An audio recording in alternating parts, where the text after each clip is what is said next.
सौभाग्य है कि उनके जैसे एक्सपर्ट, कबीर पर उनके जैसे एक्सपर्ट आज हमारे समक्ष आज ये व्याख्यान देंगे। वैसे तो प्रोफेसर अग्रवाल की पीएचडी थीसिस भी कबीर पर है, लेकिन उस पर शोध उनका बचपन से ही है।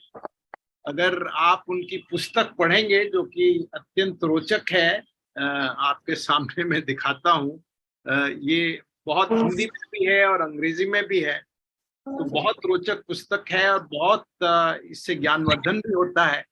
इस पुस्तक में उन्होंने बताया है कि कब से उनकी कबीर पर उनका शोध चालू हुआ, बचपन से ही चालू हुआ, और करीब 35-40 वर्ष के शोध उनका रहा है। पुस्तक तो कुछ समय पूर्व ही प्रकाशित हुई थी, और भक्ति काव्य पर, कबीर पर और उस समय के जो कई विषयों पर आपकी एक्सपर्टीज है, बट कबीर पर विशेष रूप से उनको काफी कुछ उन्होंने कहा है, और ये हमें आज उसकी जानकारी मिलेगी, हमारा बड़ा सौभाग्य है। कबीर भारतीय परंपरा, सभ्यता, धार्मिक परंपरा के एक अभिन्न अंग है, और आज भी उनकी बड़ी जबरदस्त प्रासंगिकता है, बहुत रेलेवेंट है आज के समय में भी, और उस विषय पर भी चर्चा करेंगे। तो मैं और आपका समय लेने के बजाय मैं अनुरोध करूंगा हमारे अध्यक्ष श्री अरुण कुमार से, वो कृपया विस्तार से परिचय दें प्रोफेसर अग्रवाल का आज, और कार्यवाही प्रारंभ करें। इसके पूर्व में सिर्फ एक छोटा सा परिचय प्रोफेसर अग्रवाल को जिज्ञासा सीरीज के बारे में देना चाहता हूँ कि ये सीरीज श्री अरुण कुमार, जो कि करेंटली हमारे एसोसिएशन के अध्यक्ष भी हैं, और प्रोफेसर मोहनोत जो यूनिवर्सिटी ऑफ राजस्थान में प्रोफेसर थे, उन्होंने ये जिज्ञासा सीरीज चालू की, और काफी अरसे तक वो घर पे ही करते रहे,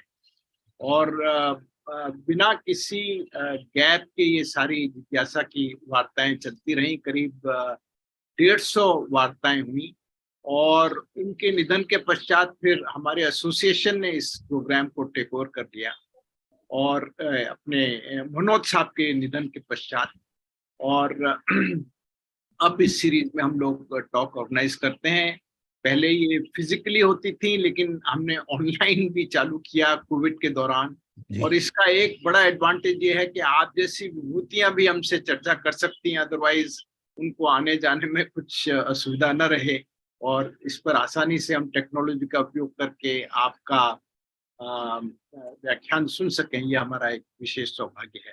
मैं अब अरुण कुमार साहब को निवेदन करूंगा, वो कृपया प्रारंभ करें। धन्यवाद। मेरे साथियों, आज हमारे लिए बहुत एक हर्ष का विषय है कि एक बहुत ही एमिनेंट स्कॉलर पुरुषोत्तम अग्रवाल जी, प्रोफेसर पुरुषोत्तम अग्रवाल जी हमारे बीच में हैं। मैं उनके जो हमारा एसोसिएशन है उसके जिज्ञासा फोरम में उनका स्वागत करता हूं। प्रोफेसर साहब, आपका बहुत बहुत धन्यवाद, बहुत धन्यवाद मेरी ओर से और मेरे एसोसिएशन की ओर से और हमारे सब साथियों की ओर से। प्रोफेसर अग्रवाल ने अपना एमए पॉलिटिकल साइंस तो ग्वालियर यूनिवर्सिटी से किया, और बाद में आपने हिंदी साहित्य में एमए जवाहरलाल नेहरू यूनिवर्सिटी से दिल्ली से किया, और आपका पीएचडी का विषय था the social meaning of Kabir's bhakti. Professor Agrawal El Colegio de Mexico, मेरे ख्याल से मेरा प्रोनाउंसिएशन पता नहीं सही है कि नहीं है, तो प्रोफेसर रहे, और faculty of oriental studies university of Cambridge में ब्रिटिश एकेडमी विजिटिंग प्रोफेसर रहे। Centre of Indian languages, school of language, literature and culture studies, Jawaharlal Nehru university में प्रोफेसर रहे, और बाद में उसके चेयरमैन भी रहे।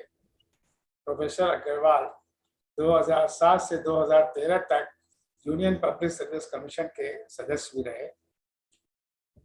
प्रोफेसर अग्रवाल ने मध्यकालीन और प्रारंभिक आधुनिक काल के हिंदी काव्य के क्षेत्र में बहुत गहन कार्य किया है।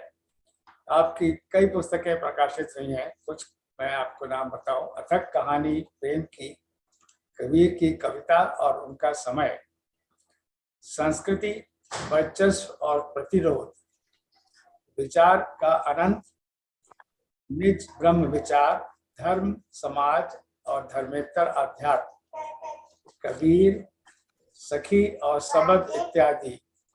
आपकी पुस्तकों पर कई सेमिनार हुए हैं और अन्य लेखों की रचनाओं में भी आपके कार्य को बहुत कोट किया गया है। इसके अतिरिक्त आपने बहुत सी कहानियां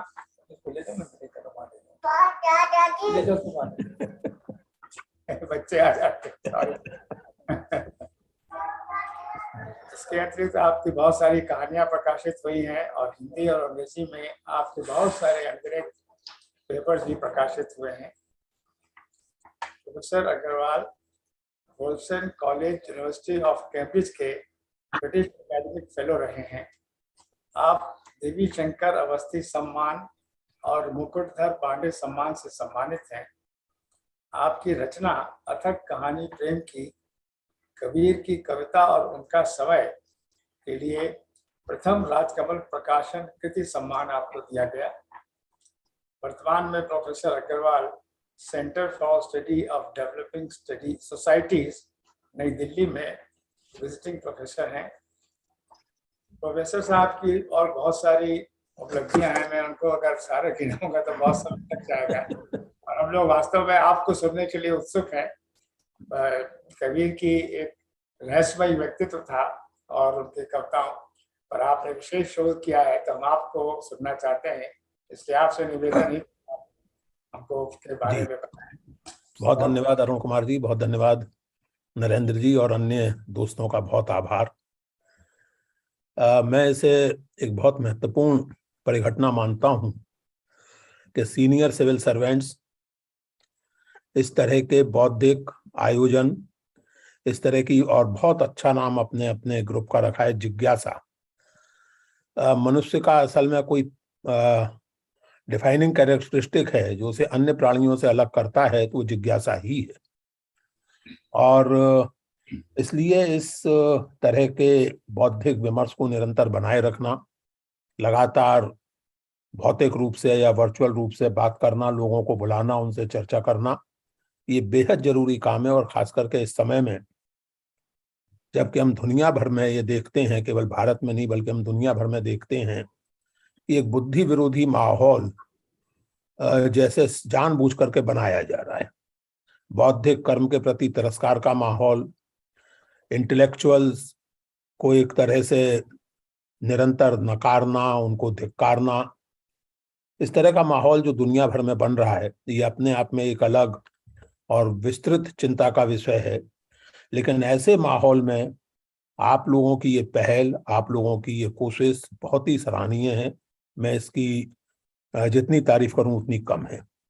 खास करके जैसा कि आपने कहा और आप सब लोग जानते हैं कि मैं संघ लोक सेवा आयोग का सदस्य भी रहा हूं, और उसके बाद भी जो नौजवान सिविल सर्विस में आना चाहते हैं उनसे किसी न किसी तरह संपर्क बना रहता है। तो दुर्भाग्य से अब जो नौजवान सिविल सर्विस में आ रहे हैं उनमें से ज्यादातर का रवैया उस तरह का नहीं है जैसा आप लोगों का है। और ये बहुत ही एक मजेदार बात लगती है मुझे। भारतीय इतिहास का कोई भी विद्यार्थी जानता है कि हम उनकी राय से सहमत हों या असहमत हों, लेकिन भारतीय इतिहास को लिखने और समझने के लिए हम ब्रिटिश सिविल सर्वेंट्स के योगदान की उपेक्षा नहीं कर सकते। आप हिंदी साहित्य का और बल्कि हिंदी भाषी क्षेत्र का कोई सांस्कृतिक इतिहास ग्रियर्सन के बिना नहीं लिख सकते। आप भारतीय इतिहास है सच प्रिंसिप के बिना नहीं लिख सकते।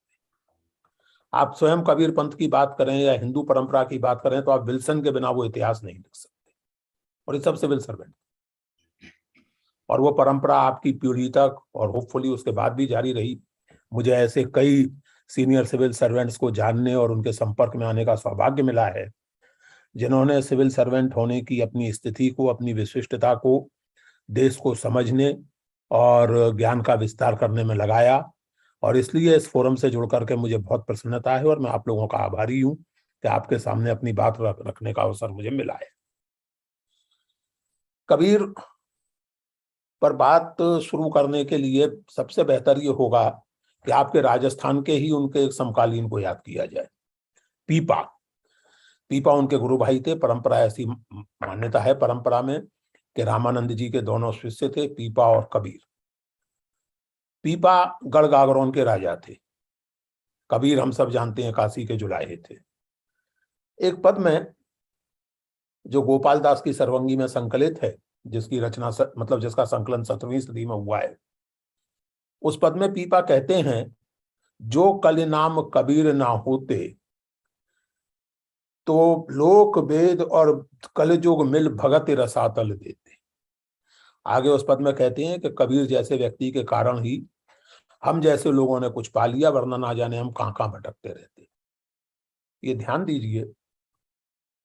और इन चीजों की सांकेतिकता, ऐतिहासिक सांकेतिकता को अगर हम पढ़ें और समझें तो बात केवल कबीर की नहीं है, उस समय के सारे भारतीय समाज के बारे में आपको नई अंतर्दृष्टियां प्राप्त होती है। कबीर जुलाहे थे। आजकल की एडमिनिस्ट्रेटिव शब्दावली में कहा जाए तो ओबीसी थे, अदर बैकवर्ड क्लासेस के व्यक्ति थे। और पीपा जो हैं वो राजा थे गागरोन के। पीपा ने ऐसी प्रशंसा अपने गुरु रामानंद तक की नहीं की, जो उन्होंने कबीर के बारे में कहा कि जो कल नाम कबीर ना होते लोक वेद कल जोग मिल भगत रसातल देते।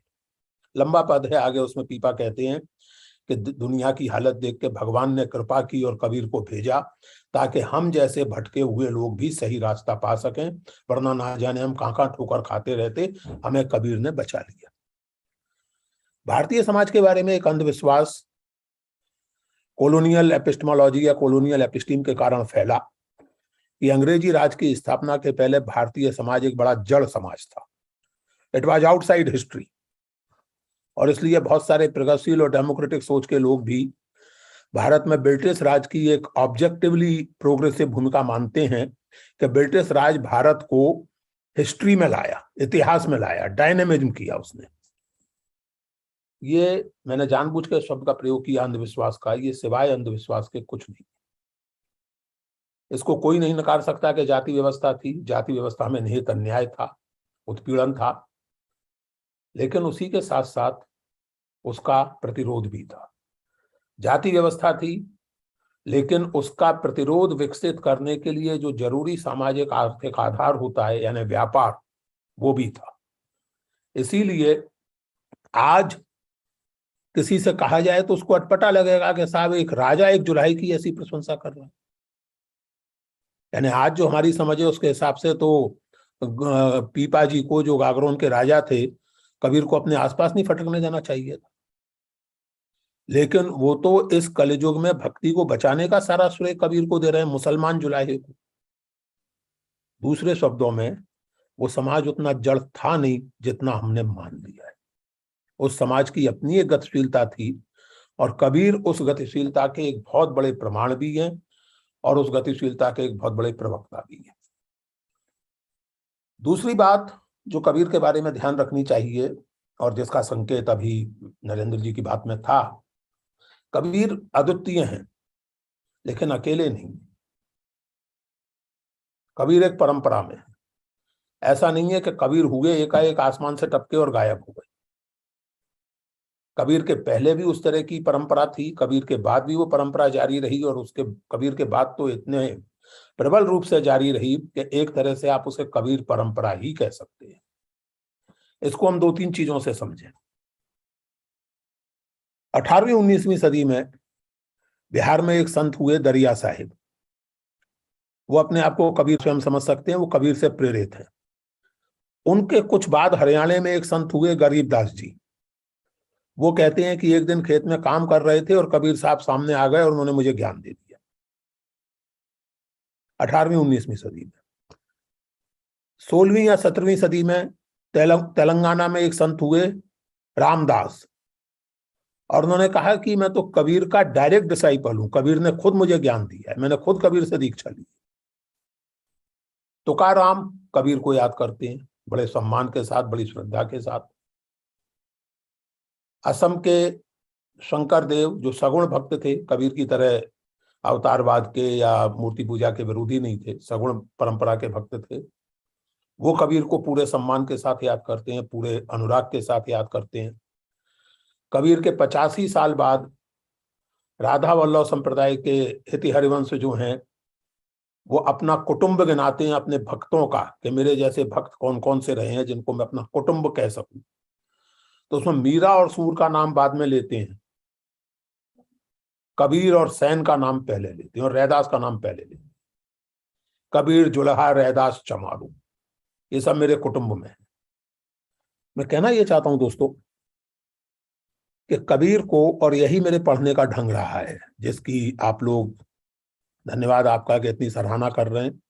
जाहिर है कि इस ढंग के कारण कुछ लोगों ने मेरी निंदा भी बहुत की है, जो कि स्वाभाविक है, और इसे मैं अपनी सफलता का प्रमाण भी मानता हूं। तो लेकिन कबीर को पढ़ने का मेरा ढंग यही रहा है कि कबीर को हम अगर उनके ऐतिहासिक संदर्भ में पढ़ें और इस बात को याद रखें कि कबीर के और हमारे बीच में जो लगभग 600 बरस का फासला है उसे कोई नहीं मिटा सकता, स्वयं कबीर के राम भी नहीं मिटा सकते। वो है, कबीर 600 बरस पहले हुए हैं, हम उनसे 600 बरस बाद बात कर रहे हैं उनके बारे में। इससे दो नतीजे निकलते हैं। एक तो ये कि कबीर के समय पर अपनी धारणाएं आरोपित करना और वैसी उम्मीदें करना या उस तरह के प्रतिमानों पर कबीर को या किसी को भी फॉर दैट मैटर तुलसीदास को जांचना, ये ऐतिहासिक रूप से गलत है, अन्यायपूर्ण। यानी मिसाल के तौर पर आप तुलसीदास की बहुत सी चीजों के लिए आलोचना कर सकते हैं, लेकिन इस बात के लिए आलोचना करने का कोई मतलब नहीं है कि तुलसीदास जी संसदीय लोकतंत्र के समर्थक क्यों नहीं थे। आप अकबर की बहुत सारी चीजों के लिए निंदा और प्रशंसा कर सकते हैं, बहुत से लोग प्रशंसा करते हैं अकबर की, उन्होंने बहुत सारे समाज सुधार लागू किए, बहुत सारे नेक काम किए। अब इस बात के लिए अकबर की आलोचना करने का कोई मतलब नहीं है कि साहब उन्होंने अपने आप को कॉन्स्टिट्यूशनल मोनार्क डिक्लेयर करके भारत में पार्लियामेंट्री डेमोक्रेसी क्यों नहीं लागू कर दी। इस तरह की बातों का कोई मतलब नहीं होता। इसी तरह आप ये समझें कि कबीर के समय की जो स्थिति है और कबीर ने जो कुछ कहा वो आज हमारे लिए हरूफ बहरूफ सही या गलत हो सकता है, ये किसी भी ऐतिहासिक व्यक्तित्व को पढ़ने का बहुत ही घातक तरीका है। The historical difference or distance between us and they, them, whosoever they are, that never should be forgotten. ये कबीर को या उनके किसी भी समकालीन को समझने के लिए बहुत जरूरी चीज है, जिसको मैं रेखांकित हमेशा करता हूं और आज भी कर रहा हूं। तीसरी बात इस सिलसिले में यह है कि कबीर के समकालीन, चाहे वो उनके समर्थक हों चाहे विरोधी, उनकी विशेषताओं को अच्छी तरह पहचानते थे, क्योंकि कबीर कोई हाशिए की आवाज नहीं थे, ऐसा आजकल बहुत से लोग कहने लगे हैं। कबीर अपने समय में कोई नेग्लेक्टेड वॉइस नहीं थे। अगर नेग्लेक्टेड वॉइस होते तो कबीर के प्रशंसक, उनके शिष्य, अपने आप को कबीर से प्रेरित कहने वाले लोग लिटरली असम से लेकर गुजरात तक और पंजाब से लेकर आज के तेलंगाना और आंध्र प्रदेश तक न मिलते, जिसके मैंने आपको 2-3 नाम दिए, ऐसे अनेकों नाम मैं दे सकता हूं, दर्जनों नाम दे सकता हूं। कबीर सचमुच गुजरात गए या नहीं गए हम नहीं जानते, लेकिन गुजरात में मान्यता है कि कबीर आए थे और वहां तत्वा जीवा नाम के उनके शिष्य बने थे। हम नहीं जानते कि कबीर सचमुच उड़ीसा गए या नहीं गए, लेकिन उड़ीसा में कबीर मठ है और जिसके बारे में कहा जाता है कि वहां उन्होंने कबीर ने धर्मदास को ज्ञान उपदेश दिया था। यही स्थिति पंजाब के बारे में, राजस्थान के बारे में। एक उनके प्रभाव का एक और प्रमाण इस बात से आप देखें कि कबीर तो पूरब के थे, बनारस के थे, इधर उधर घूमे भी हों तो थे तो बनारस के, लेकिन कबीर की रचनाओं का लिखित रूप हमें सारे का सारा पछाड़ से प्राप्त होता है। कबीर की रचनाएं आज जो हमें उपलब्ध हैं, जिनके आधार पर हम उनका अध्ययन करते हैं, वो या तो आदि ग्रंथ में मिलती हैं, जिसका संकलन 1603 तक हो चुका था, और या फिर राजस्थान के दादू पंथी, निरंजन पंथी साधुओं ने जो संकलन तैयार किए, जैसे एक खेमचंद थे, उन्होंने एक संकलन तैयार किया, या जैसे मैंने अभी आपके सामने गोपाल दास की सरवंगी का जिक्र किया, इसी तरह की एक और सरवंगी है, रज्जब की सरवंगी। ये सारे संकलन पश्चिम में तैयार हुए। और इसीलिए आज की स्थिति, एक मजेदार स्थिति यह है कि कबीर जिस भी भाषा में कविता, मतलब जिस रजिस्टर में, जिस मुहावरे में कविता करते रहे हों, उसके मूल रूप तक पहुंचना अब हमारे लिए असंभव हो चुका है। यानी कबीर पूरब के थे, वो पानी को पानी नहीं कहेंगे, वो कहानी को कहानी नहीं कहेंगे पूरब के थे। लेकिन जैसे मैंने अपनी पुस्तक का शीर्षक जिस साखी से लिया है, अकथ कहानी प्रेम की, तो वहां का नाम मैंने किया है। मूल साखी है अकथ कहानी प्रेम की, किणसु कही ना जाई, क्योंकि संकलित राजस्थान में होती है। तो सुनने वाला भले ही बनारस जाके सुन रहा हो, लेकिन वो राजस्थानी था, लिखते समय उसका राजस्थानी ढंग जो है उस लिखने में आ गया। कहानी का कहानी हो गया, किन का किण हो गया। यही स्थिति है। आज हमें कबीर की रचना राजस्थान और पंजाब के स्रोतों से ही प्राप्त होती है।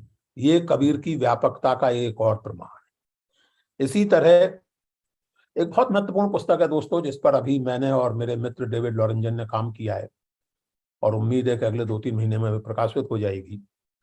दादू के एक शिष्य थे जन गोपाल, उन्होंने दादू की एक जीवनी लिखी है, दादू जन्म लीला, तो और कविताएं भी लिखी हैं। तो उन सब चीजों को एक साथ करके उनके बारे में एक किताब हम लोगों ने तैयार की है जन गोपाल पर, अंग्रेजी में, जो स्पीकिंग टाइगर से छपेगी अगले 3-4 महीने में। आप सब जानते हैं, आप राजस्थान के हैं या राजस्थानी प्रशासन से, राजस्थान के प्रशासन से आपका लंबा संबंध रहा है। आप सबने वो किंवदंती कही है, ऐतिहासिक घटना कही है, सुनी होगी कि अकबर ने दादू को बुलाया था मिलने के लिए, और दादू फतेहपुर सीकरी गए थे, और 40 दिन तक उन्होंने अकबर के साथ सत्संग किया था, अकबर को उपदेश दिया। कुछ इतिहासकार कहते हैं कि केवल किंवदंती है, कुछ कहते हैं कि नहीं सचमुच ऐसा हुआ था। उस बहस में मैं फिलहाल नहीं जाऊंगा, लेकिन जनगोपाल ने इस घटना का वर्णन किया और बड़े विस्तार से किया है। जिस चीज पर मैं ध्यान आपका दिलाना चाहता हूं वो ये कि अपने सारे डिस्कोर्स में दादू केवल एक अथॉरिटी को कोट करते हैं, और वो अथॉरिटी है कबीर। जब वो अकबर से कुछ कहते हैं और एक्सप्लेन करना चाहते हैं, तो जैसे होता है ना, हम लोग कोट करते हैं कभी जैसा जवाहरलाल नेहरू ने कहा है, या जैसा बर्ट्रैंड रसेल ने कहा है, जिस तरह हम लोग कोट करते हैं, या जैसा प्रेमचंद ने कहा है। दादू उसमें केवल एक ही व्यक्ति को बारंबार कोट करते हैं, और वो है कबीर। और खुद अकबर दादू के बारे में कहते हैं कि हमारे जमाने के कबीर आप हैं। इसलिए एक तो इस धारणा को दिमाग से निकाल देना चाहिए कि कबीर का उद्धार कोई हम जैसे अंग्रेजी पढ़े लिखे लोगों ने किया है, ऐसा कुछ नहीं। हमारी जो यूनिवर्सिटी सिस्टम है उसमें भले ही कबीर हाशिए की आवाज कहे जाते रहे, लेकिन जो वास्तविक हिंदुस्तानी जिंदगी है उसमें कबीर हाशिए की आवाज ना कभी थे ना है। That is the point number 1 which I just wanted to underline. दूसरी बात जो मैं कहना चाहता हूं वो ये कि आमतौर से कबीर की छवि एक बहुत अक्खड़ फक्कड़ कठोर आलोचक की है। यह अधूरी छवि है। कबीर केवल सामाजिक आलोचना के कवि नहीं,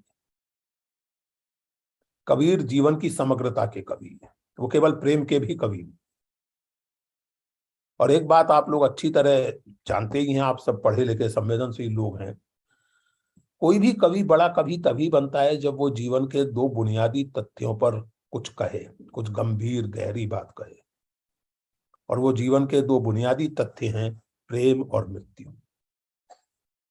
1 मिनट माफ कीजिएगा, मैं अभी आता हूं।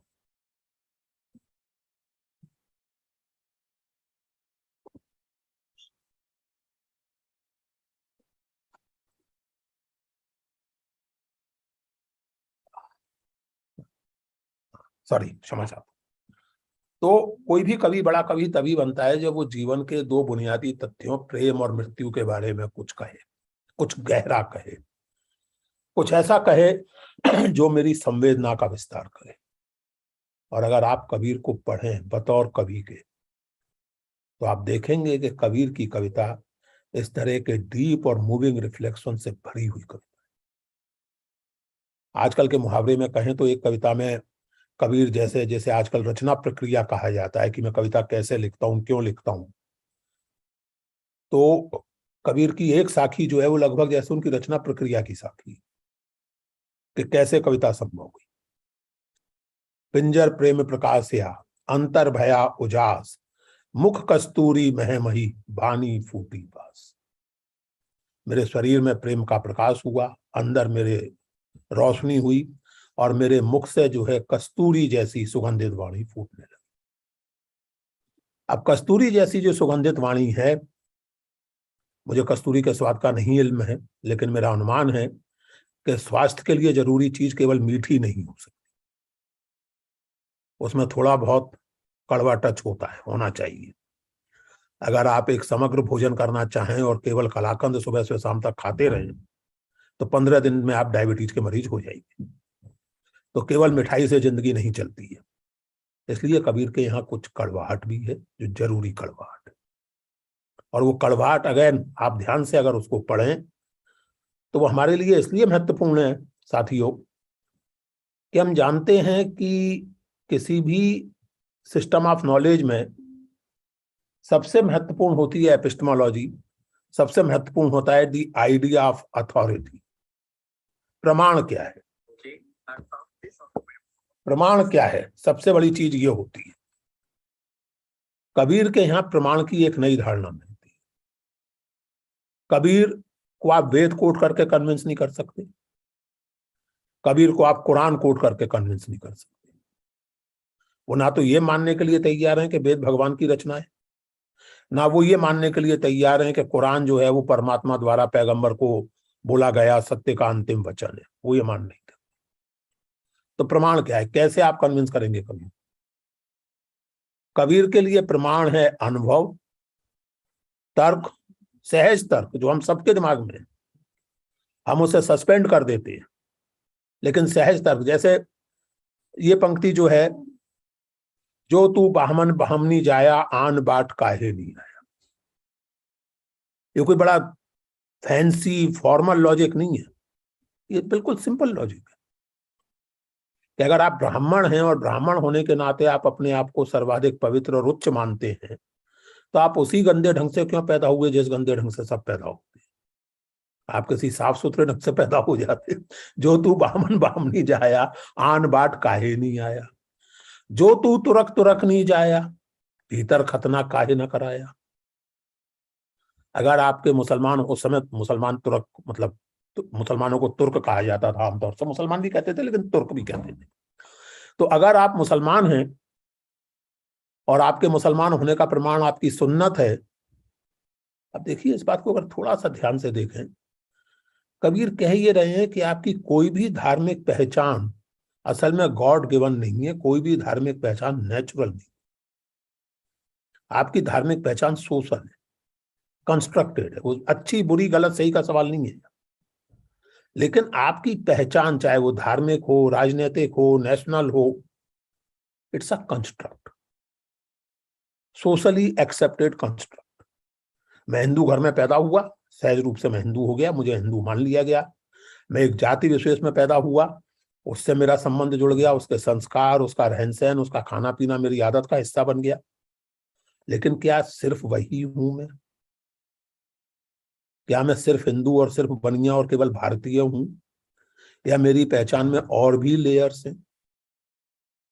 अग्रवाल होने के नाते मुझे तो, और मेरा परिवार तो सर्राफे का काम करता है, तो मुझे तो सोने चांदी के गहने बेचते होना चाहिए था, मैं काहे को प्रोफेसर बन गया। तो जन्म से केवल जन्म एक अकेली पहचान नहीं। कबीर इस बात को अंडरलाइन कर रहे हैं, और जो एक बड़ी, जैसे मैंने आपसे कहा कि कॉमन सेंसिकल बात है, सहज तर्क। और इसीलिए सहज का शाब्दिक अर्थ हम सब जानते हैं, जो जन्म से प्राप्त, जिसके लिए आपको अलग से कोई प्रयत्न ना करना पड़े। लेकिन वो जो सहज तर्क है, जो सहज बुद्धि है, वो विभिन्न कारणों से, विभिन्न परतों के कारण जैसे विलुप्त हो जाती है। और इसीलिए कबीर के यहाँ, और एक बात और ध्यान रखनी चाहिए, एकेडमिक इंटरेस्ट की बात है ये, कबीर के समय में सहज एक टेक्निकल टर्म बन चुका था। तंत्र की एक शाखा थी सहज यान, और उसमें हम सब जानते हैं उनकी जो बेसिक फिलॉसफी थी वो ये थी कि लिबरेशन थ्रू एक्सेस। जिन चीजों को सामाजिक रूप से निषिद्ध माना जाता है उनको जमकर कीजिए और एक तरह से उनसे ट्रांसेंड कर जाइए। इतना कीजिए कि आपकी आत्मा, आपका चित्त उससे ऊब जाए। लेकिन उसमें भी एक इनहेरेंट डिसिप्लिन, एक गुरु का ज्ञान अनिवार्य होता था। लेकिन जाहिर है कि ऐसी किसी भी चीज का दुरुपयोग जैसे होता है वैसे हुआ, और बहुत सारे लोगों ने अपनी नितांत चारित्रिक कमजोरियों और अय्याशी की मानसिकता को जस्टिफाई करने के लिए उन सब चीजों का उपयोग शुरू किया। तो कबीर की कविता में एक अघोषित एजेंडा या कार्यक्रम आपको दिखेगा कि सहज जैसे टेक्निकल टर्म को पुनः एक पोएटिक टर्म बनाना, और इसलिए उनके यहाँ आपको ऐसी साखियां दर्जनों मिलेंगी। सहज सहज सब कोई कहे, सहज ना चीन्हे कोई। ये कई साखियों की पहली कॉमन पंक्ति है, कॉमन पंक्ति है ये पहली। दूसरी पंक्ति अलग अलग हो सकती है। जिन सहजे विषया तजी, सहज कहीजे सोए। जिन सहजे हरिजी मिले, सहज कहीजे सोए। पहली पंक्ति वही है, सहज सहज सब कोई कहे, सहज ना चीन्हे कोई। तो ये जो आपका सहज है, जो आपका सहज बोध है, जो एक तरफ आपको ये सवाल पूछने के लिए मजबूर करता है कि जो तू बामन बामनी जाया, दूसरी तरफ आपको ये चुनौती देने के लिए भी प्रेरित करता है कि तुम कत बामन हम कत सूद, हम कत लोहू तुम कत दूध। ये वही सवाल है। और जो मैंने आपसे कहा कि कबीर अनोखे हैं, अद्वितीय हैं, अकेले नहीं है। बाय द वे, ये जो पंक्ति मैंने अभी पढ़ी, ये जो साखी मैंने पढ़ी कि तुम कत बामन हम कत सूद, हम कत लोहू तुम कत दूध, ये एग्जैक्टली इसी रूप में नामदेव के यहाँ मिलती है, जिनका समय कबीर से 200 बरस पहले का है, और जिनकी विशेषता ये है कि उनका जन्म महाराष्ट्र में हुआ, फिर वो उत्तर भारत आए। असल में सारा भारत उन्होंने घूमा, उत्तर भारत आए और अंततः जाके पंजाब में सेटल हुए। तो उनका जन्म स्थान महाराष्ट्र है और उनकी समाधि पंजाब। और उनकी रचनाएं मराठी में भी मिलती हैं, उनकी रचनाएं हिंदी में भी मिलती हैं और पंजाबी में भी मिलती हैं। तो आपके राजस्थान के ही मुकुंद लाट और विनान कैलवाल्ट ने नामदेव की हिंदी रचनाओं का एक बड़ा सुंदर संकलन, संपादन अंग्रेजी अनुवाद के साथ प्रकाशित किया है, the Hindi poetry of Namdev. तो और बाय द वे, कबीर अहंकारी वगैरह कहे जाते हैं। अहंकारी चाहे ना रहे हों, लेकिन थोड़े से एरोगेंट तो थे। तो उन्होंने ऐतिहासिक पुरुषों में से किसी की तारीफ नहीं की। उनके यहाँ पौराणिक पात्र आते हैं, प्रहलाद आते हैं, ध्रुव आते हैं। केवल 3 ऐतिहासिक व्यक्ति आते हैं कबीर के यहाँ जिनकी कबीर खुल के तारीफ करते हैं। वो हैं जयदेव, नामदेव और त्रिलोचन। तो इसलिए नामदेव, और वैसे भी नामदेव भक्ति के पहले कवि माने जाते हैं उस समय के दौर में। तो खैर, तो ये जो पंक्ति है ये नामदेव के यहां से जैसी की तैसी कबीर में चल के आ गई। दूसरी ओर कबीर की कई साखियां ऐसी हैं जो राजस्थान की लोकोक्तियां हैं। अकथ कहानी प्रेम की खुद अपने आप में इस तरह की पंक्ति है। तो कहने का मतलब यह है कि कबीर अपने आसपास के समय से बहुत कुछ ग्रहण करते हैं, अपने परंपरा से बहुत कुछ ग्रहण करते हैं, और फिर उसको अपनी प्रतिभा और अपने अनोखेपन का एक स्पर्श देकर उसे अपनी खास अपनी चीज बना देते हैं, अपनी एक ऑथरशिप उसको प्रदान कर देते हैं। चौथी बात जो मुझे लगता है कि कही जानी चाहिए, बल्कि इसी बात का विस्तार जो मैं आपसे कह रहा था कि कबीर एक तरफ गहरे प्रेम, मृत्यु का बोध, और मृत्यु जाहिर है कि एक तरह से जीवन का अंत है और बहुत दुखद है, बहुत त्रासद है, लेकिन दूसरी ओर वो जीवन का अंत या विलोम नहीं, जीवन की परिणति है।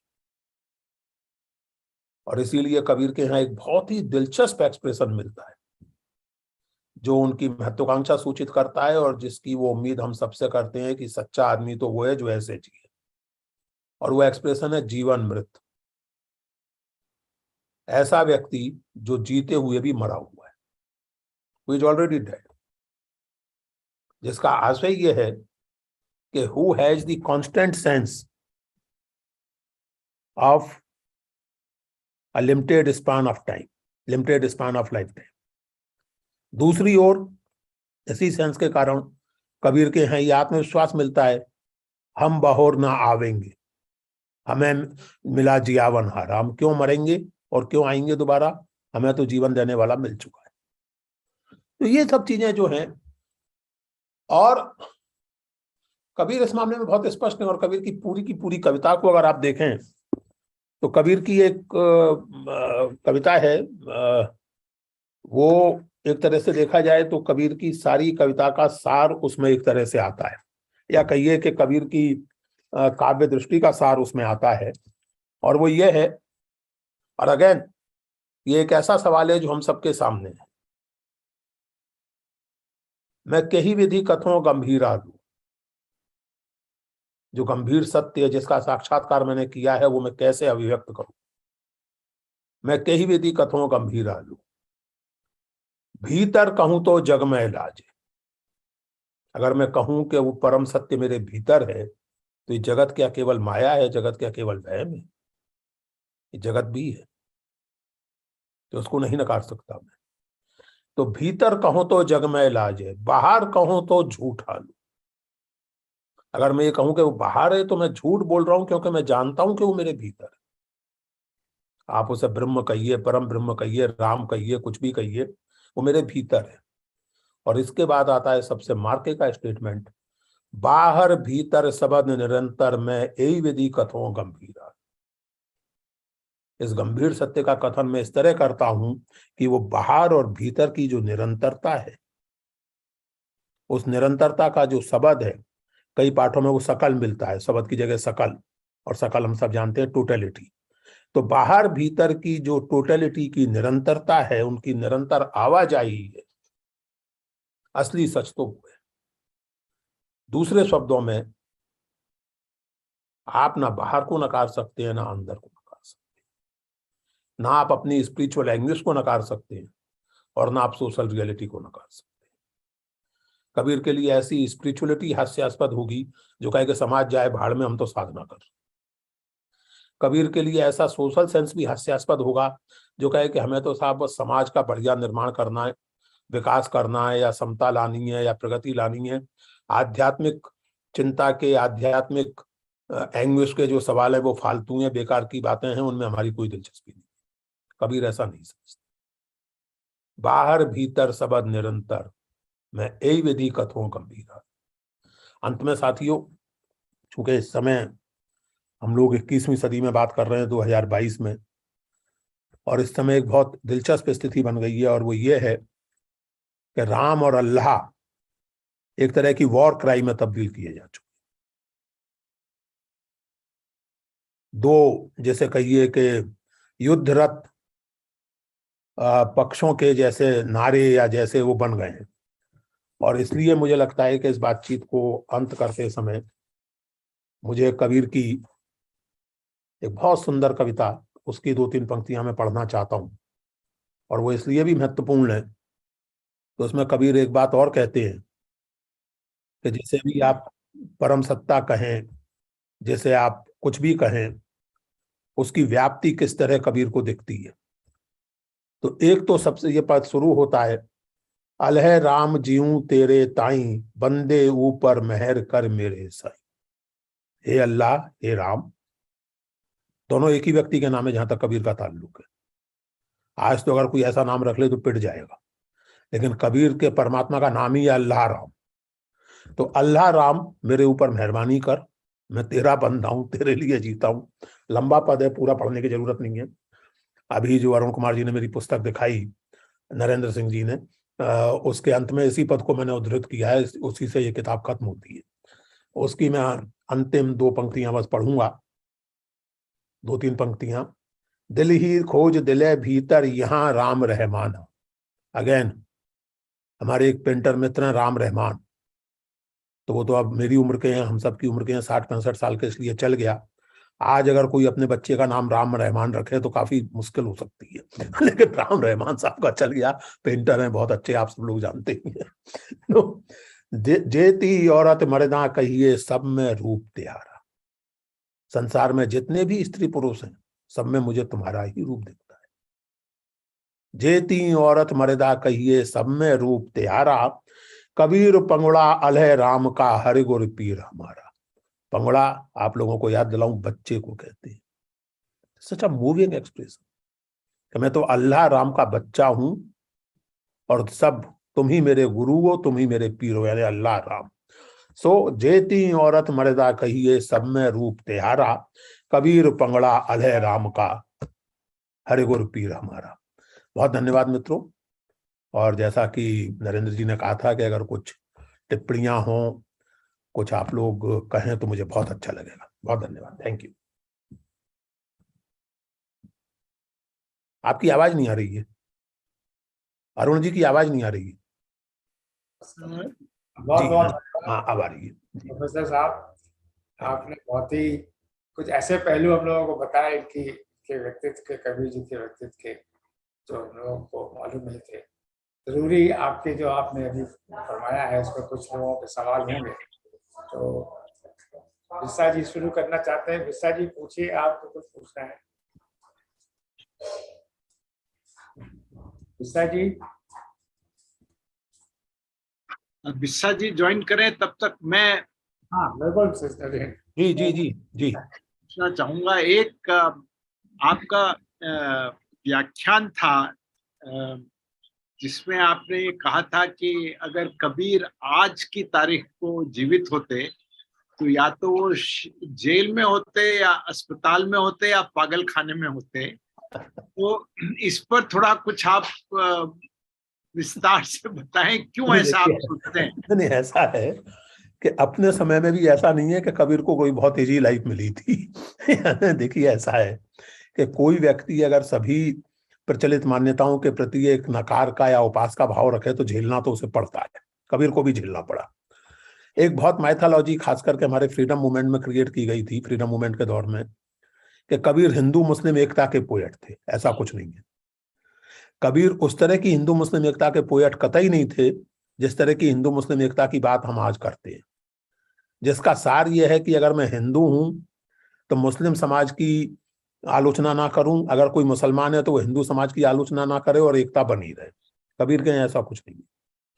और इसलिए इस बात को आप ध्यान रखें, अगर आप अनंत दास की परचई पढ़ें या वो सारी किंवदंतियां पढ़ें और देखें तो आप पाएंगे कि कबीर की कविता के कारण हिंदू मुसलमान एक जरूर हुए, उनके पक्ष में नहीं, उनके खिलाफ।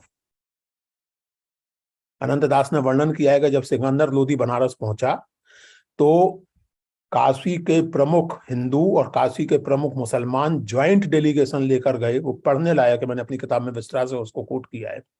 लेकर गए सिकंदर के पास और सिकंदर चकित हुआ। उसने कहा कि ये साधारण जुलाहा है, इसने आपका क्या बिगाड़ दिया है? कोई आपकी जमीन दबा ली है, आपकी जोरू को लेकर भाग गया है, क्या किया है इसने जो आप इसके खिलाफ शिकायत लेके आ गए? तो वो कहते हैं कि नहीं नहीं, ये सब कुछ नहीं किया है, इससे भी बड़ा अपराध किया है। और फिर अपराध बताते हैं, जुलाए एक अमारग कीना। मुसलमान घर में पैदा हुआ है लेकिन मुसलमानों की आलोचना करता है, हिंदुओं की तो खैर करता ही है। लंबी लिस्ट है कि क्या क्या गड़बड़ कबीर करता है। और अंत में आती है बात जो मार्के की है, जब लग जुलहा काशी रहवे हमारी, जब लग जुलहा काशी होई तब लग हमें न माने कोई। जब तक ये जुलाहा काशी में रहेगा तब तक हमारी कोई नहीं मानेगा।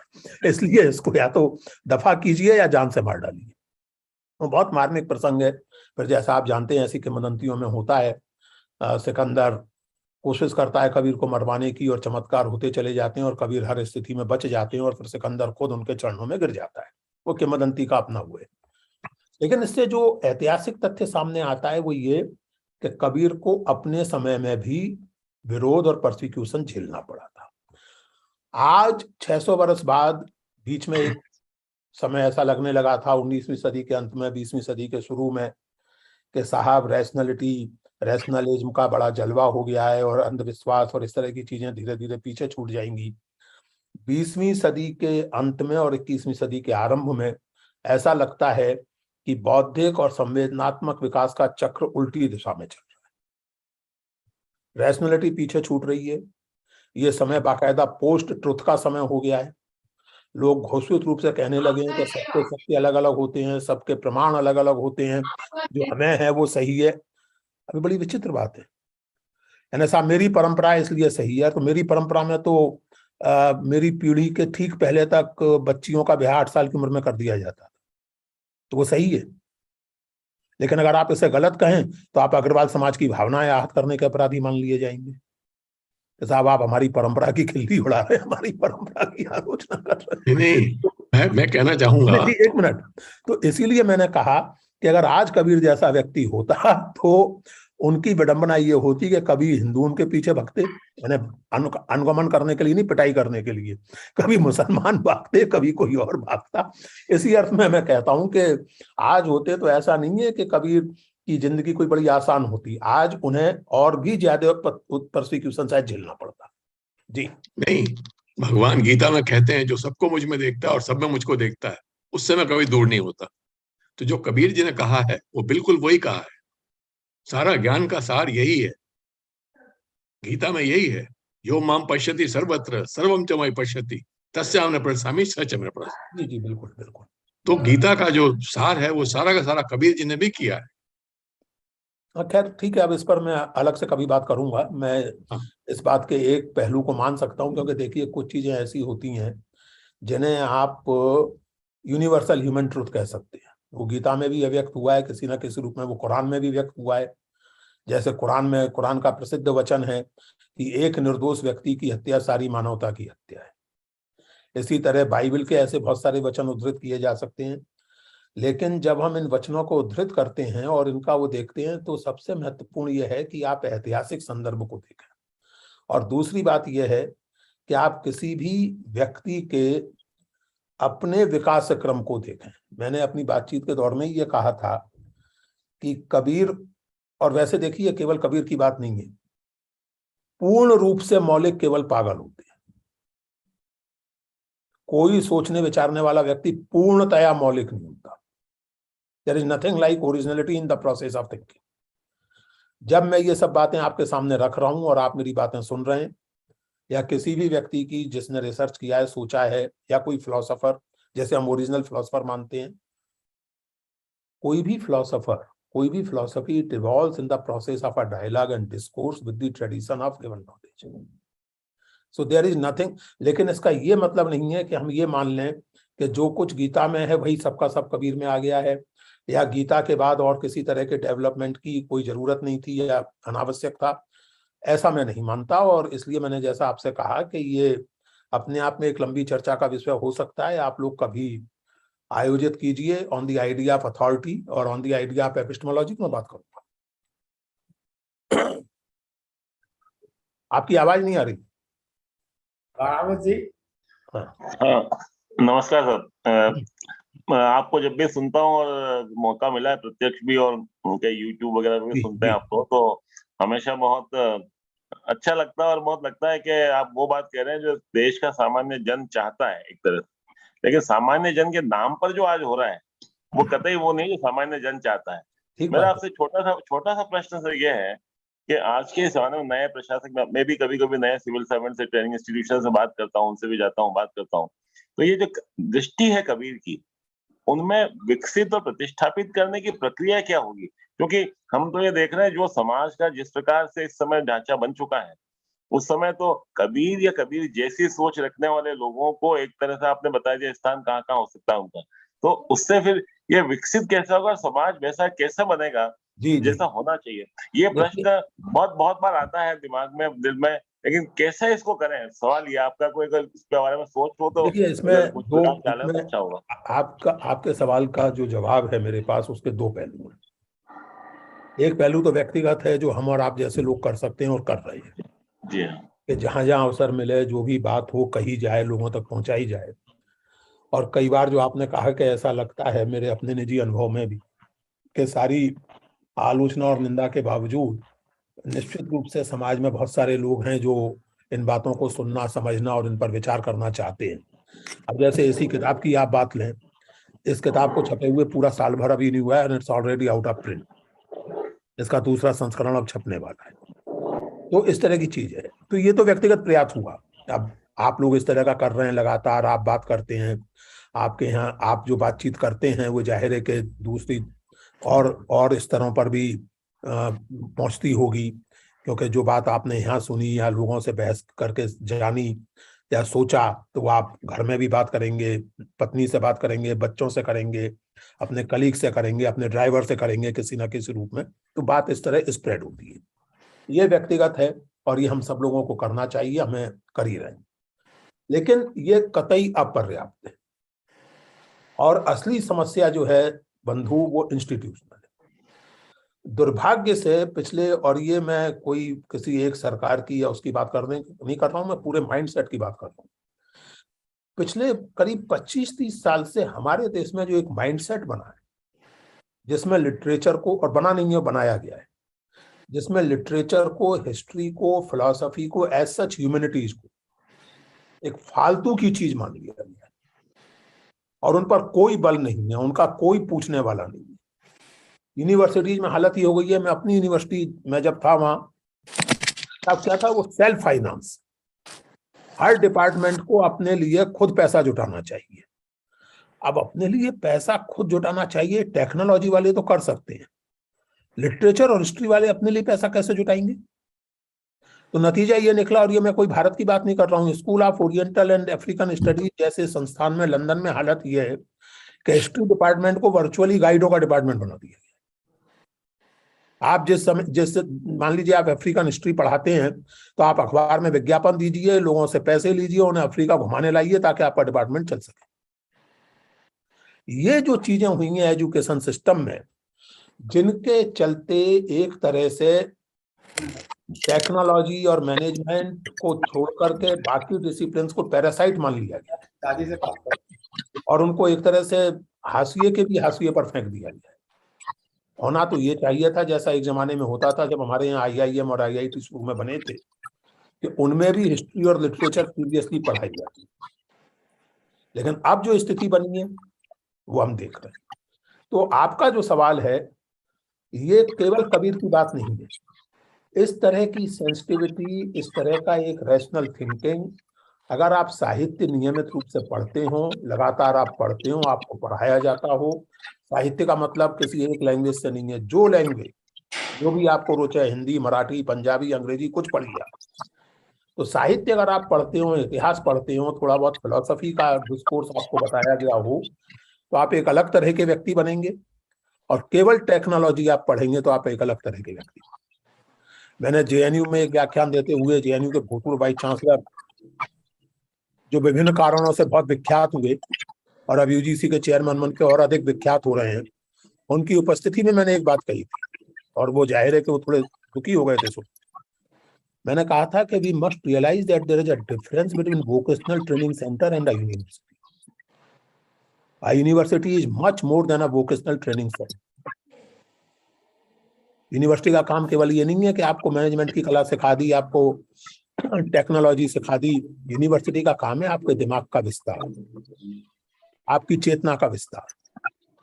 और वो तभी हो सकता है जब आप लिटरेचर पढ़ें, आपको आर्ट्स का एक्सपोजर हो, आपका विषय कोई भी हो। जैसा मैंने अभी आपसे कहा, जिन एडमिनिस्ट्रेटर से मेरा वास्ता पड़ा है, सीनियर सिविल सर्वेंट से, वो उनके पास जरूरी नहीं कि इतिहास की और लिटरेचर की कोई फॉर्मल डिग्री हो, कोई जरूरी नहीं, लेकिन दिलचस्पी थी, समझ थी।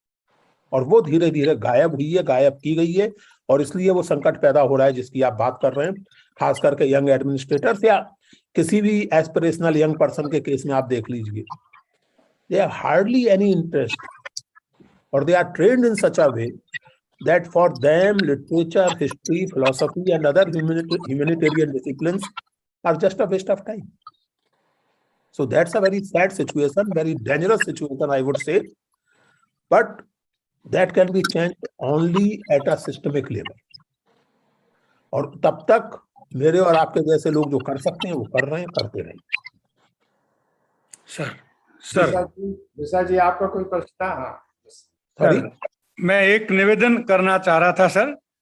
श्रीमान, आपने बहुत ही सुंदर तरीके से हिंदुओं की आपका शुभ नाम? श्याम सुंदर बिस्सा सर। जी बिस्सा जी, बताइए सर। हिंदुओं की हिंदुआई और तुर्कन की तुर्काई आपने बहुत अच्छी तरह से बहुत स्पष्ट करी। और मैं जब भी कबीर को पढ़ा, दो बातें, कबीर निपुण संत थे, भक्त के बजाय संत थे।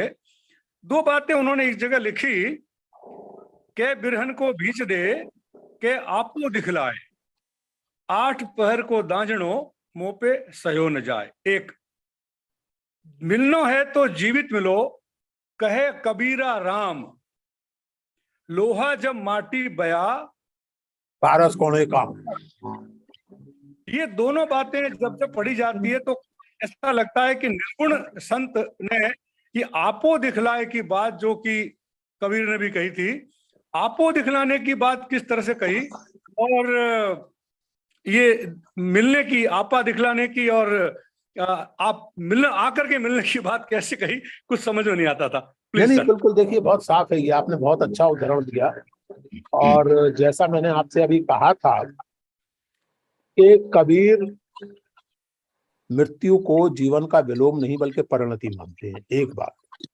दूसरी बात ये कि उनके यहाँ ऐसा नहीं है कि जो भी कुछ होना है वो अगले जन्म में होना है, क्योंकि मैंने अपनी किताब की भूमिका में लिखा भी है, जैसे मेरे बचपन में मेरी माँ वगैरह कुछ घटनाओं से ये मानती थी कि मैं पूर्व जन्म में साधु था और ज्ञानी था, तो मुझे भी बचपन में सुनकर सब बड़ा मजा आता था, अच्छा लगता था। लेकिन कुछ ही वर्ष में मैंने इस किताब में लिखा है कि मैं उस स्थिति में पहुंच गया जिसको कहेंगे कि जन्नत की हकीकत मालूम पड़ गई, दिल के खुश रखने को ये ख्याल अच्छा है वाली स्थिति बन गई। फिर मैंने थोड़ा सीरियसली रिफ्लेक्ट किया है कि मान लीजिए कि पिछला जन्म होता भी, वो अगला जन्म होगी, तो मुझे तो अब पिछले जन्म की कोई मेमोरी है नहीं, और अगले जन्म में जन्म की नहीं होगी, तो वो मेरा जन्म कैसे हो गया? सर भाई, after all human being is defined by memory, isn't it? Identity जो है वो मेमोरी से ही तो है। आज मैं मान लीजिए 67 साल का हूं, आज मैं एक खास तरह का दिखने लगा हूं, 20 साल पहले थोड़ी अलग दिखती होगी ये सूरत, लेकिन बिल्कुल अलग नहीं दिखती होगी, थोड़ी बहुत दिखती होगी। या 60 साल पहले, लेकिन मेरा नाम है, मेरी मेमोरी है।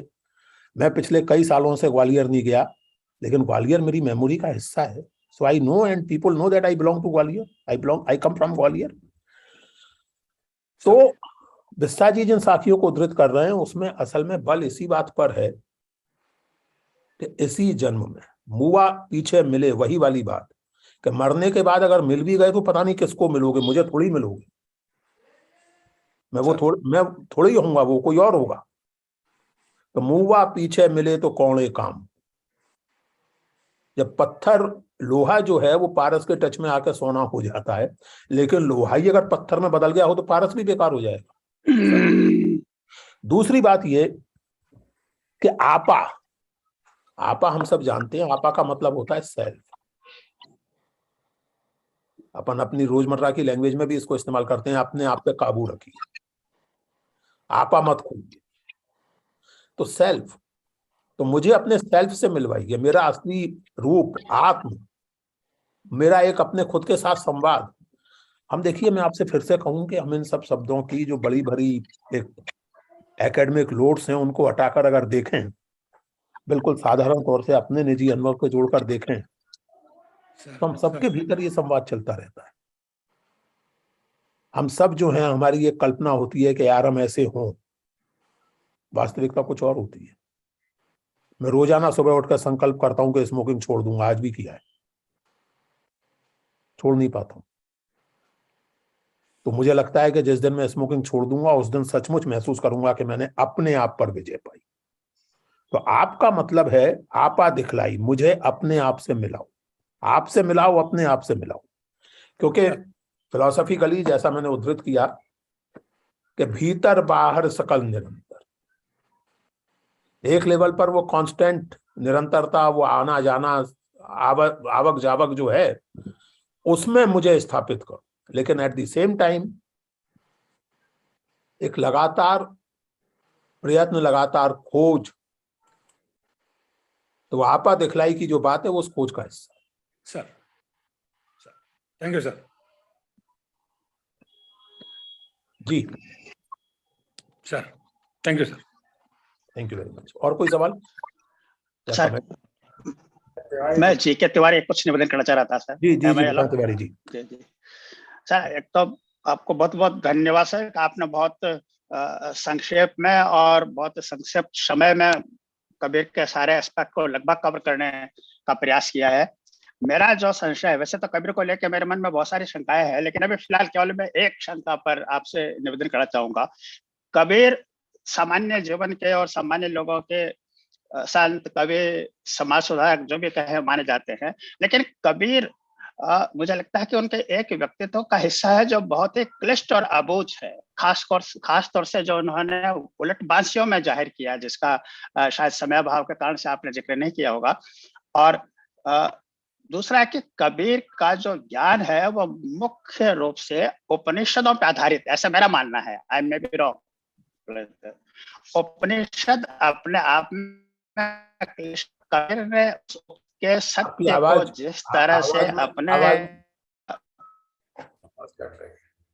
आई कांट हियर, आवाज नहीं आ रही। हाँ कुछ प्रॉब्लम है, मेरी आवाज नहीं आ रही है सर। अब आ रही है, बोलिए सर। मेरा निवेदन है कि कबीर का जो व्यक्तित्व है उसका एक हिस्सा है जो बहुत वो मैं समझ गया, और अब क्लिष्टता की बात की वो समझ गया, वो भी समझ गया कि कबीर का ज्ञान मेरा निवेदन है कि उलट जय, मेरा यह प्रश्न है कि जैसे एक मैं आपसे निवेदन करना चाहता हूँ, कबीर ने जैसे बताया, जहाँ बाकी चीजें तो बहुत अच्छी सहज है, सरल है, समझ में बहुत गम्य है। धरती उल्टी आकाशे जाए, चिऊटे के मुख हस्ते समाये, बिना पवन सो पर्वत उड़े, जीव जंतु सब वृक्षा चढ़े, सोखे सरवर उठे हिलोरा, बिन जल चकवा करत किलोरा। जैसे धरती ने उलटकर आकाश को खा लिया, चींटे के मुंह में हाथी चला गया, बिना पवन के पर्वत उड़ने लगा, सारे जीव जंतु इस समय वृक्षों पे चढ़ गए। मेरा अर्थ है कि ये इस तरह के इस बात को कबीर जैसे संत सरल तरीके से बौद्ध गम्य रूप में क्यों नहीं बताया?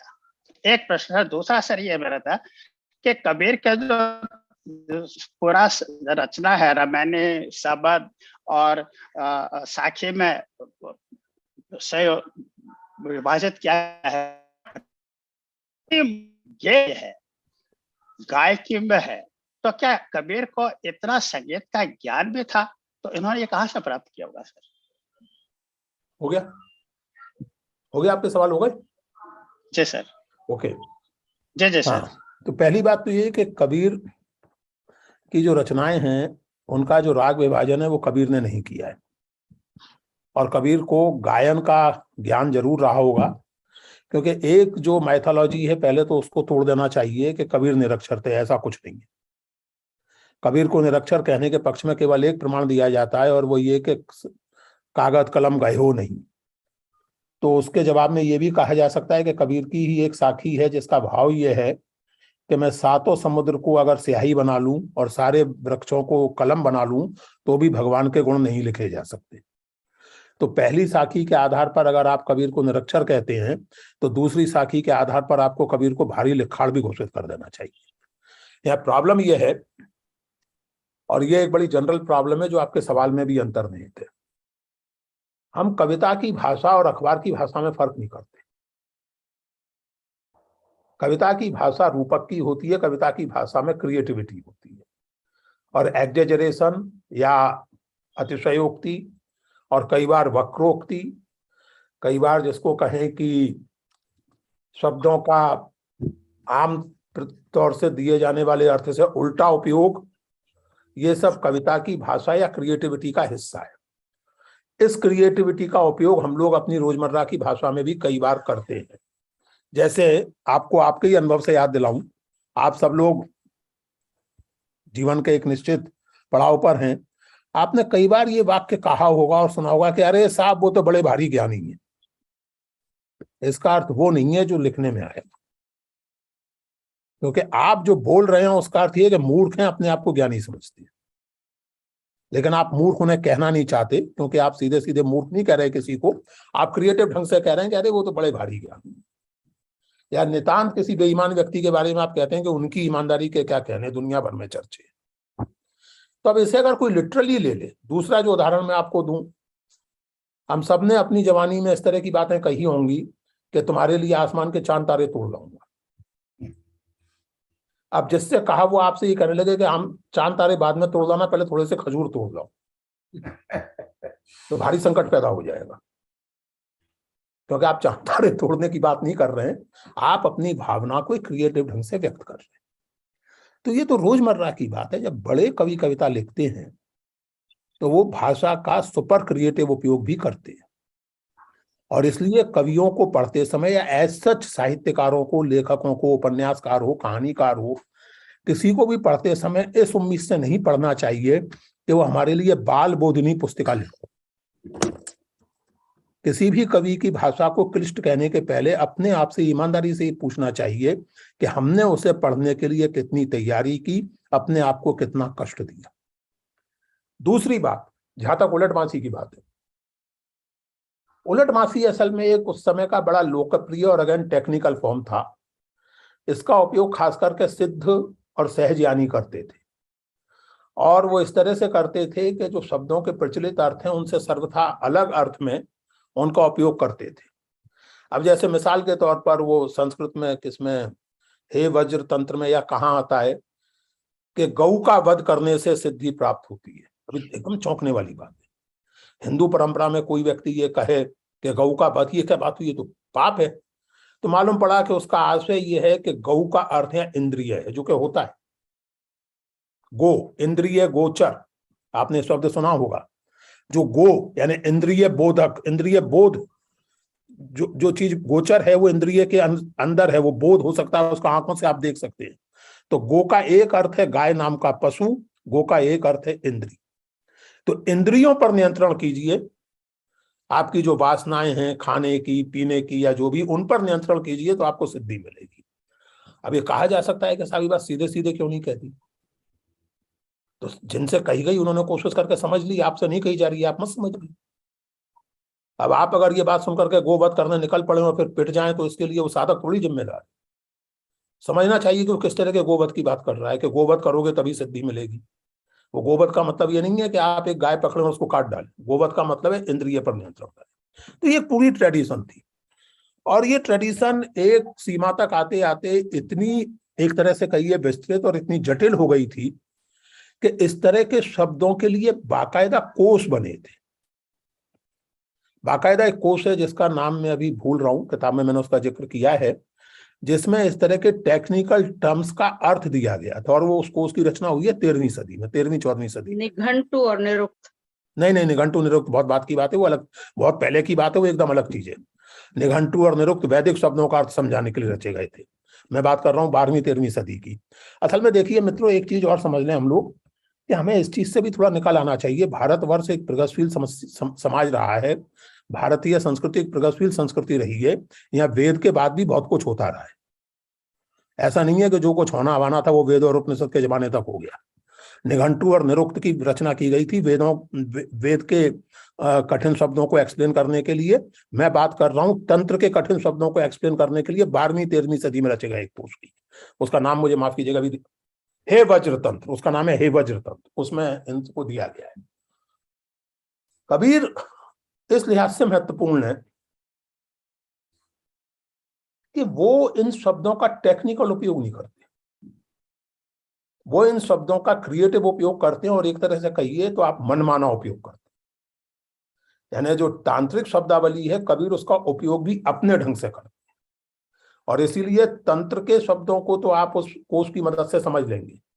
कबीर के इस तरह के पदों को समझना सचमुच थोड़ा मुश्किल है। लेकिन अगर आप पूरी कविता पढ़ें, यानी कबीर को एज सच पढ़ें, उनके माइंड को समझें, उनकी पोइटिक सेंसिबिलिटी को समझें, तो ऐसा कोई मुश्किल भी नहीं है।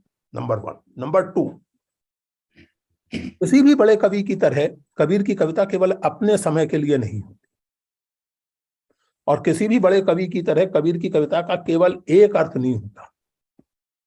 कबीर की कविता या कोई भी कविता आप एक तरह से पढ़ते हैं, कोई और तरह से पढ़ता है। जो कविता उसने अपने पता नहीं किस मूड में लिखी, हम किसी और मूड में पढ़ते हैं, हम अपने कहीं उसमें रिलेट करते हैं। इसको आप समझ सकते हैं, खास करके उर्दू शेरों के साथ ही आमतौर से होता है। तो मौत का एक दिन मुअय्यन है, नींद क्यों रात भर नहीं आती, इसे कई तरह से पढ़ा जा सकता है। गालिब ने पता नहीं किस मनोदशा में लिखा था, हम पता नहीं किस किस मनोदशा में इसको पढ़ सकते हैं। तो कविता में और इसके ऊपर लिटरेरी थ्योरी में बाकायदा विचार हुआ है, भारतीय परंपरा में भी और अन्य परंपराओं में भी, यूरोपीय में, चीनी में, कि कविता की ये जो एम्बिग्यूटी होती है, कविता की ये जो बहुलार्थकता होती है, यही असल में कविता की सबसे बड़ी ताकत होती है। तो मैं व्यक्तिगत रूप से कबीर की उलटबाजियों को उस तरह पढ़ता हूं जैसे यूरोपीय परंपरा में एब्सर्ड पोइट्री कहा गया है। और एब्सर्ड पोइट्री का मतलब पोइट्री अपने आप में एब्सर्ड नहीं है, दुनिया की एब्सर्डिटी से परेशान होकर जो कविता लिखी जाती है उसे एब्सर्ड पोइट्री कहते हैं, और वो बहुत महत्वपूर्ण कविता मानी जाती है। ऐसा नहीं है कि कविता अपने आप में एब्सर्ड है, दुनिया इतनी एब्सर्ड है कि उसे लिखने का पोएट को और कोई तरीका ही नहीं सूझता, तो it is called absurd poetry. Kabir की एक उलटबाजी, चूंकि उलटबाजी का जिक्र हुआ, एक दो पंक्तियां लीजिए। धौल मंदलिया बैल रबावी कौआ ताल बजावे, पहन चोलना गाधे नाचे भैंसा नृत्य करावे। बैल जो है वो मृदंग बजा रहा है, कोई और बैल जो है रबाब बजा रहा है। हम सब जानते हैं रबाब कितना नाजुक इंस्ट्रूमेंट होता है। बैल जो है रबाब बजा रहा है, और भैंसा जो वो गधा जो है नृत्य कर रहा है कॉस्ट्यूम पहन के। पहन चोलना गाधे नाचे भैंसा नृत्य करावे, भैंसा जो है वो कोरियोग्राफर है। कितनी एब्सर्ड सिचुएशन है, कितनी हंसी की सिचुएशन है। आपके आसपास नहीं होता क्या ऐसा? आपने कई बार ये नहीं महसूस किया क्या कि भैंसा जो है वो कोरियोग्राफर है और गधा नाच रहा है? आपने नहीं महसूस किया कई बार ऐसा? इसको उस तरह पढ़िए ना, फिर इसमें रहस्यवाद खोजने की क्या जरूरत है। मेरा तो ये रोज का अनुभव है, और अब तो मैंने टेलीविजन देखना छोड़ दिया कई सालों से, लेकिन जब मैं टेलीविजन देखता था तब तो नित्य शाम को यही देखता था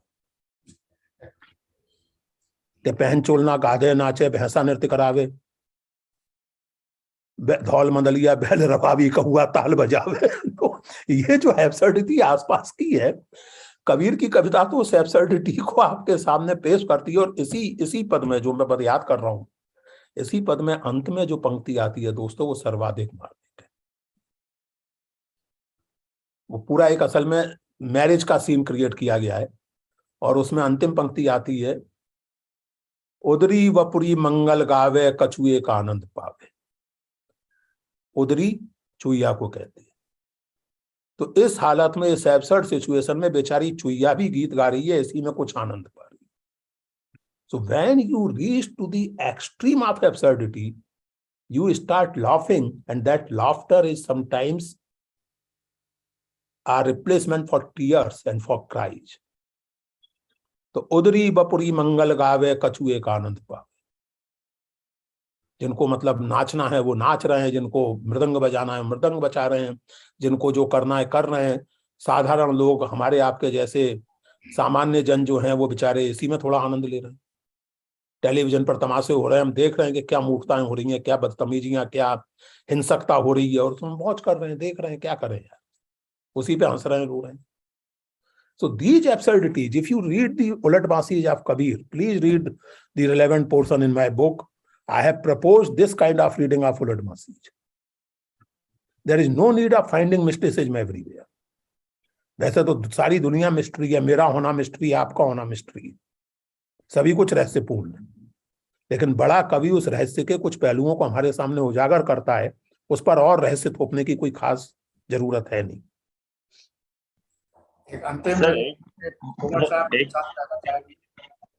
आवाज में फिर गड़बड़ हो रही है सर, आवाज में फिर गड़बड़ हो रही है। नहीं ठीक है जी, थैंक यू डॉक्टर अग्रवाल साहब, आपका बहुत ही सारगर्भित प्रवचन था। आपने जो एक बात कही कि यूपीएससी के अंदर जो है उस तो ये लिटरेचर के महत्व को जो कम किया है, नहीं यूपीएससी नहीं, education system, I didn't talk of education system का भी है, लेकिन यूपीएससी में जो एग्जामिनेशन का सिस्टम चेंज किया डॉक्टर कोठारी कमीशन के बाद, उसमें भी यही हुआ कि जो पहले देख रहे थे कि आर्ट्स के लोग बहुत ज्यादा आ रहे थे, तो उन्होंने कहा कि टेक्निकल लोग नहीं आ रहे हैं, तो उन्होंने साइंस के ऊपर ज्यादा जोर दिया और आर्ट्स को डाउनग्रेड किया। वाज इट इंटेंशनल और समव्हाट? देखिए सर, मैं 2007 से 13 तक मेंबर था यूपीएससी का, और उस समय ये स्कीम लगाई गई जिसको सीसेट कहा जाता है, एप्टीट्यूड टेस्ट वगैरह। और उसको अगर आप पूरी स्कीम को देखें इन अ होलिस्टिक वे, तो of course it's open to criticism and all that, लेकिन उसमें जो इंडियन हिस्ट्री ट्रेडिशन का पेपर है उसमें 4 हिस्से हैं और चारों हिस्सों में इन सब चीजों पर ही बात होती है। फिर उसमें एक एथिक्स का अलग से पेपर इंट्रोड्यूस किया गया है। ऑप्शनल जो है उनकी संख्या घटाई गई है, यानी 2 की जगह 1 आप लें, इस तरह का कुछ किया गया है। लेकिन ऐसा नहीं है कि अब आप लिटरेचर का ऑप्शन नहीं ले सकते या हिस्ट्री का ऑप्शन नहीं ले सकते, इट्स ओपन। ये जरूर है कि जो प्रिलिमिनरी टेस्ट है उसमें न्यूमरेसी और कंप्यूटर कॉम्पिटेंस इन सबको इंट्रोड्यूस किया गया है, जिसकी वजह से शुरू में कुछ टेक्नोलॉजी बैकग्राउंड के लोगों को फायदा हुआ होगा। लेकिन मैं व्यक्तिगत रूप से मानता हूं कि 21वीं सदी में वो जरूरी है, उसके बिना काम चल नहीं सकता। तीसरी बात यह कि अब जैसे आप इसी साल का मैंने अखबार में पढ़ा कि पिछले साल की जो टॉपर थी वो शायद हिस्ट्री या लिटरेचर की ही थी, जो लड़की पिछले साल की टॉपर थी, मुझे ठीक से ध्यान नहीं है। लेकिन मैं फिर से कहूं कि यस, वहां भी लैकुना रहे हैं, प्रॉब्लम्स रही हैं, यूपीएससी हो या यूजीसी हो या कोई और इंस्टीट्यूशन हो। मेरा कहना यह है कि ये यूपीएससी में भी, यूपीएससी इसी समाज का हिस्सा है, कोई अलग तो है नहीं उससे, तो इसमें भी जो पूरे समाज में एक उदासीनता पैदा हुई है लिटरेचर और आर्ट्स और हिस्ट्री वगैरह के प्रति, ये उसका रिफ्लेक्शन है। इसीलिए मैंने आपसे निवेदन किया कि इसके 2 हिस्से हैं। एक तो ये कि हम लोग निजी तौर से जो कुछ कर सकते हैं करें और कर रहे हैं। दूसरे, हम सब इस तरह का पर्यावरण बनाने की कोशिश करें कि यूपीएससी से लेकर के यूजीसी तक और तमाम सारी एजुकेशनल इंस्टीट्यूशंस तक, इंक्लूडिंग दी टेक्नोलॉजिकल वंस, उन सब में लिटरेचर को उसकी वाजिब जगह हासिल। बहुत रोचक चर्चा हो गई है मेरे ख्याल से। विश्वा जी, और आपको धन्यवाद प्रोफेसर साहब, और ये बहुत अच्छा लगा, बहुत ज्ञानवर्धक और रोचक चर्चा भी हुई। आपका व्याख्यान तो था ही बहुत ही पैदा करने वाला। धन्यवाद है फॉर्मल।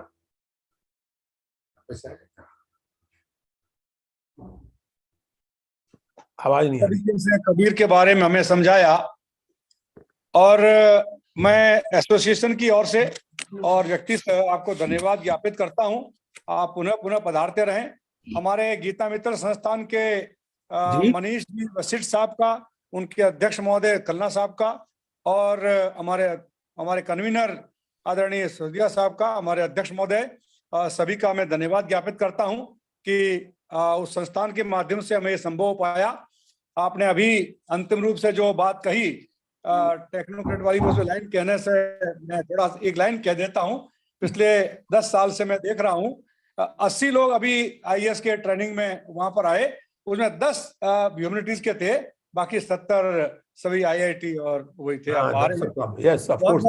ये कहने की मेरी आवश्यकता नहीं थी, लेकिन आपने कहा इसलिए बात करता हूँ। बहुत ये नहीं, गंभीर समस्या है, इस पर बात होनी चाहिए सर। ये आपने सही कहा, ये गंभीर समस्या है। ये जो इम्बैलेंस आया है, ये जो प्रोपोर्शन बिगड़ा है, ये चिंताजनक है। बिल्कुल ठीक कह रहे हैं सर।